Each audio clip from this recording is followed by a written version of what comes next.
আমার মায়ের হাতের রান্নাগুলোর মধ্যে এই করলা ঝালের পদটি আমার খুব প্রিয়। আজকে মায়ের হেসেল থেকে তোমাদের জন্য এই করলা ঝালের রেসিপিটি শেয়ার করছি।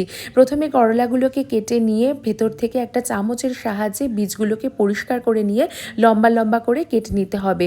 আলুগুলোকেও সাথে লম্বা করে কেটে নিতে হবে। এরপর কড়াইতে সাদা তেল গরম করে এর মধ্যে আলুগুলোকে ছেড়ে দিয়ে নুন আর হলুদ দিয়ে বেশ লালচে করে ভেজে নিয়ে আলুগুলোকে আলাদা করে বাটিতে সরিয়ে নিতে হবে।